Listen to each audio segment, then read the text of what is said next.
প্রিয় দর্শক, আপনাদের সবাইকে স্বাগত জানাচ্ছি এনটিভির প্রতিদিনের আয়োজন স্বাস্থ্য প্রতিদিন অনুষ্ঠানে।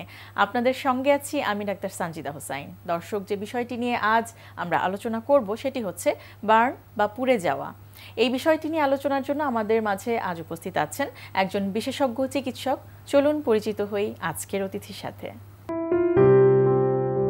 ডাক্তার মোহাম্মদ আশরাফুজ্জামান 1956 সালের ডিসেম্বর মাসে ঢাকা জেলায় জন্মগ্রহণ করেন। তিনি 1985 সালে রংপুর মেডিকেল কলেজ থেকে এমবিবিএস ডিগ্রি অর্জন করেন। এরপর তিনি চিকিৎসা বিজ্ঞানে উচ্চতর পিএইচডি ডিগ্রি লাভ করেন। তিনি মুগদা মেডিকেল কলেজের বার্ন ও প্লাস্টিক সার্জারিতে সাবেক বিভাগীয় প্রধান ও সহযোগী অধ্যাপক হিসেবে কর্মরত ছিলেন।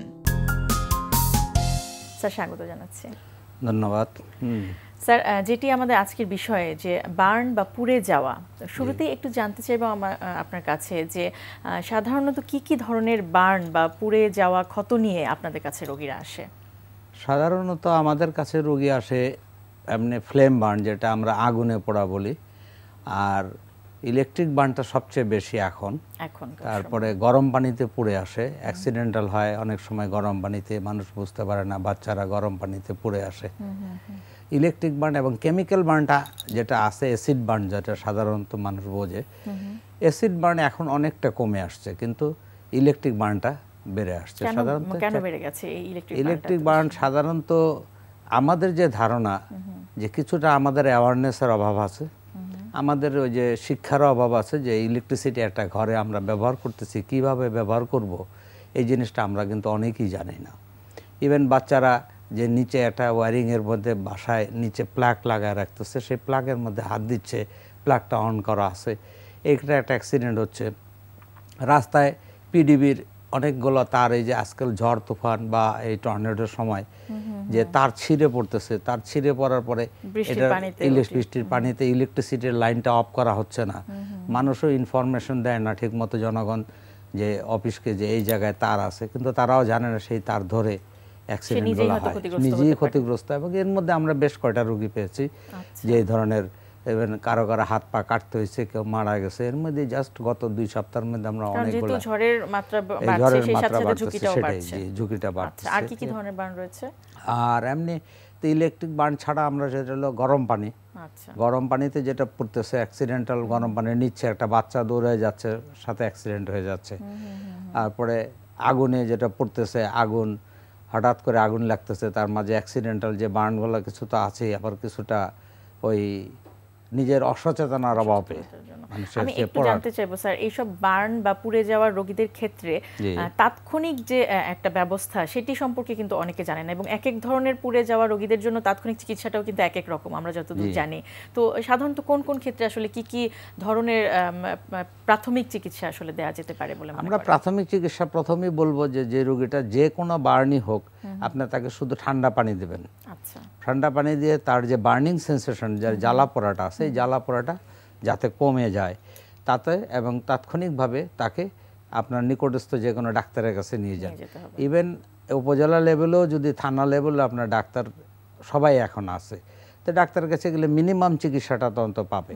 এবং যদি তার পার্সেন্টেজ, আমরা যেটা এরিয়া মাপি, যে পার্সেন্টেজটা কাউন্ট করে উনি যদি একটা অন্তত ফ্লুইডও তাকে দেওয়া হয়, স্যালাইন দিয়ে দেওয়া হয়, তাহলে রুগীটার অনেক উপকার হয়। তারপরে দিয়ে সে ডিস্ট্রিক্ট লেভেলে বা বার্ন হাসপাতালে ইমিডিয়েট পাঠিয়ে দিতে পারে, চিকিৎসা তখন নেওয়া যেতে পারে। আরেকটি বিষয় একটু জানবো, প্রসঙ্গত সেটিও চলে আসে যে আসলে আরো কিছু কিছু ভ্রান্ত ধারণা আছে পোড়া রোগীদের ক্ষেত্রে অনেকে ব্যবহার করে থাকেন। কোন কোন বিষয়গুলো আসলে তার মধ্যে পড়ে এবং কোন কোন বিষয়গুলো আসলে করা উচিত না এই রোগীদের ক্ষেত্রে? না, অনেকে আছে যেমন পড়ার পরে একটা ডিম ফেটে দিয়ে দিল, ডিম ফেটে দেওয়ার কোনো যুক্তি নেই। তারপরে আছে কেউ ওই যে কিছু তেল দিচ্ছে, এগুলো সবই ইনফেক্টেড জিনিস। বরঞ্চ তাকে আমরা বলবো যে আপনি ঠান্ডা পানি যতক্ষণ পর্যন্ত তার বার্নিং সেন্সেশনটা না কমে ততক্ষণ মধ্যে দিয়ে যাবেন। আর ওই তেল বা ডিম এটা দেওয়ার কোনো দরকার নেই, বরঞ্চ ডিম তার গায়ের মধ্যে বা ক্ষতস্থানে না দিয়ে ডিম একটা খাওয়ায় দেওয়া তার জন্য বেটার, কারণ প্রোটিনটা সে পাবে, তার প্রোটিনটা লস হয় বেশি বার্নের ক্ষেত্রে। আর প্রোটিন যত দিবেন তত তার জন্য ইমপ্রুভ, আমরা বলি যে প্রোটিন লস হয় বেশি। আর ইনফেক্টেড কোনো জিনিস তাকে না দিয়ে তাকে একটা সুন্দরভাবে একটা মানে গোসলও করায় দিতে পারেন, একদম সোপ বাত করে দিতে আমরা বলি, যাতে পরিষ্কার থাকে। 3 দিন পর্যন্ত তার কিন্তু কোনো ইনফেকশন হয় না। আফটার 3 দিন পরে গিয়া বার্নের কিন্তু রোগীদের ইনফেকশন শুরু হয়ে যায়। তো সেই জন্য আমরা বলি ইমিডিয়েট একটা বার্নের ডাক্তার না পেলেও একজন সার্জারি ডাক্তারের কাছে গেলেও উনি একটা ড্রেসিং করে দিলে যাতে তার বাইরে থেকে ইনফেকশনটা ভিতরে না ঢুকে সেটার ব্যবস্থা করা যায়, এবং এইভাবে রোগীটাকে ইমপ্রুভ করা যায় যাতে ইমিডিয়েট সে একজন সার্জারি ডাক্তার অথবা বার্নের ডাক্তার, যদি হাসপাতালে আপনার কাছাকাছি বার্নের ডাক্তার নাও পান, তারপরও রেফার করতে অনেক সময় বাইরে থেকে, তো ঢাকায় আসতে বা বাইরে ইদানিং কিন্তু বার্ন ইউনিট বেশ কয়টা হাসপাতালে হয়ে গেছে। সেই জন্য বার্ন ইউনিট এখন পাওয়া যাচ্ছে কাছাকাছি মানুষের। আমি বলবো যে না পাওয়া যায় আপনি বার্ন ইউনিট না পাওয়া গেলে সার্জারি ডাক্তাররা ওনারা চলে গেলে ওনারা এই ব্যবস্থাটা, ড্রেসিং এর ব্যবস্থাটা করে দিবে। আচ্ছা, একটু জানতে চাইবো যে আপনি যেটি বলছিলেন যে ইলেকট্রিক বার্ন, যেটা সেক্ষেত্রে আসলে আপনাদের কাছে যখন রোগীরা আসে প্রাথমিকভাবে আপনারা কি করেন? প্রাথমিকভাবে আমরা তার অ্যাসেসমেন্টটা করে নিই যে কতটুকু কি বার্ন হয়েছে, এবং ইলেকট্রিক বার্ন সাধারণত খুব ডিপে চলে যায়, স্কিন থেকে একদম মাসুল থেকে বোনস পর্যন্ত চলে যায়। এবং তার আরেকটা বড় সমস্যা হবে যে ইলেকট্রিক বার্নে যেটা ব্লাড সাপ্লাইটাকে, মানে রক্ত চলাচলে, যেটা আমাদের লিম্বে বা যথা রক্ত চলাচলটাকে বন্ধ করে দেয়। এই রক্ত চলাচল বন্ধ করে দিলে আলটিমেটলি সেই লিম্ব বা যে হাত বা পায়ের মধ্যে আছে সেগুলোতে একদম টোটালি নেক্রোসিস বা পচে যায়। তখন আলটিমেটলি ওই লিম্বটা আমাদেরকে ফেলে দেওয়া ছাড়া কোনো উপায় থাকে না। আর যতটুকু সম্ভব আমরা করি কি লিম্বটাকে রাখার চেষ্টা করি, করার পরে যে ক্ষত জায়গাটুকু আপনাকে ফেলে দিতে হয়, কারণ এগুলো রক্ত চলাচল থাকে না। আর বিশেষ করে ইলেকট্রিক বার্নের ক্ষেত্রে, যেমন আজকালে যে থান্ডার, যেটা বর্জ্যপাতের যে বার্নগুলো হচ্ছে সেটা কিন্তু আমরা খুব দেখতে পাচ্ছি এখন, ইদানিং অনেক কিন্তু হচ্ছে বর্জ্যপাতে বার্ন হয়ে এবং স্পটে ডেথ হয়ে যাচ্ছে, যেগুলো কিছুটা হাসপাতালে আসে, সেগুলোর কিছু চিকিৎসা করা যায়। সেটা হলে একটা এন্ট্রি থাকবে, একটা এক্সিট থাকবে। ইলেকট্রিক বার্নে একটা এন্ট্রি থাকবে, একটা এক্সিট থাকবে। এটা আমরাকে নিরূপণ করতে হয় যে এন্ট্রি কোন দিক দিয়ে এবং এক্সিটটা কোথায় হয়েছে, সেটা আমরা বুঝতে পারি। তখন ওই জায়গাগুলোকে আমরা এক্সিশন করে তার একটা রিকনস্ট্রাকশন সার্জারি আমরা করার চেষ্টা করি। আর যদি লিম্ব আমাদেরকে ফেলে দিতে হয় তাহলে তার রিকনস্ট্রাকশনের কিছুই থাকে না। যেমন আছে অনেকের আমরা 4 হাত পা পর্যন্ত কেটে ফেলাইছি, এরকম পাওয়া গেছে।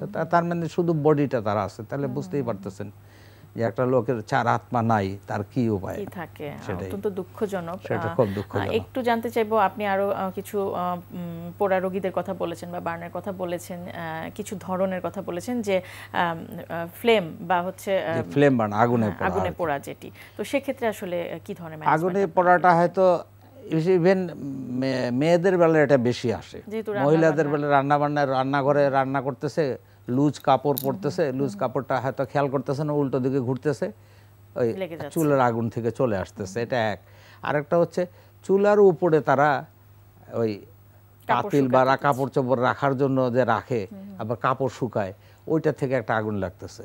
তো চুলার উপরে আমরা বলি যে অ্যাডভাইস করি যে আপনি কোনো ক্যাবিনেট বা কোনো কিছু করবেন না, যাতে আপনার চুলা রানিং অবস্থায় আপনি উপরে উঠতে পারেন কখনো কিছু নামাবার জন্য, তখনই কিন্তু অ্যাক্সিডেন্টগুলো বেশি হয়। এটা ফ্লেম বার্নে। আর সাধারণত এমনি তো যে বড় ধরনের যেটা মানে আগুন লাগে, সেগুলো তো ফ্লেম বার্ন আপনারাও দেখতে পাচ্ছেন যে বিভিন্ন জায়গায় গার্মেন্টসে, বিভিন্ন ধরনের পোড়ার রোগীদের ক্ষেত্রে কিন্তু দেখে থাকি যে আপনারা লিখে থাকেন যে এত পার্সেন্ট তার বার্ন হয়েছে বা এত পার্সেন্ট ক্ষত হয়েছে। এই পার্সেন্টেজটা আপনারা কিসের উপর নিরূপণ করেন? পার্সেন্টেজটা আমরা টোটাল বডিটাকে একটা 100% ধরা আছে। যেমন লিম্বের মধ্যে 9% ধরা আছে, এই লিম্বে 9%, বডিতে 9% এরকম করে ভাগ করা আছে। তারপরে ফেসে 9%, লোয়ার লিম্বে এরকম 9% করে ভাগ করে টোটাল 100% বডিতে একটা ভাগ করা আছে।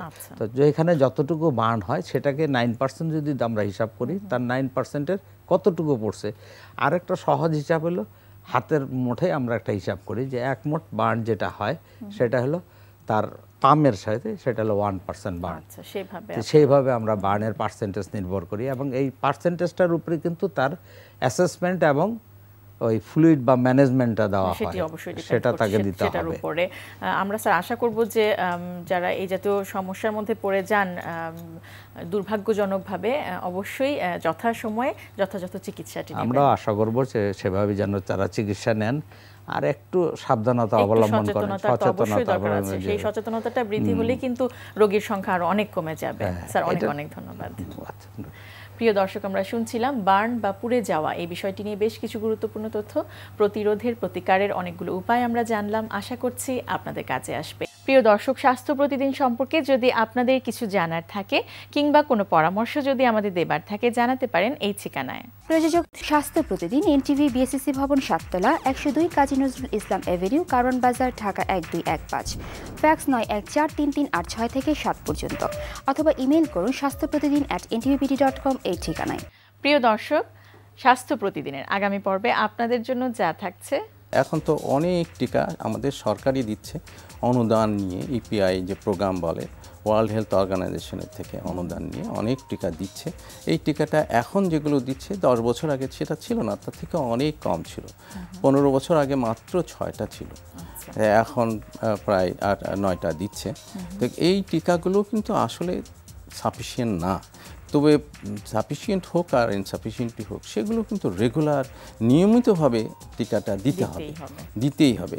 এটাই ব্যাপারে বাবা মাদের কোনো আর দ্বিমত করার কোনো অবকাশ নেই। দর্শক, বিশ্বের যে কোনো প্রান্ত থেকে যে কোনো সময় আপনাদের পছন্দের অনুষ্ঠান স্বাস্থ্য প্রতিদিন দেখতে চাইলে ভিজিট করুন আমাদের পূর্ণাঙ্গ ওয়েব পোর্টাল www.ntvbd.com। আজ এ পর্যন্তই।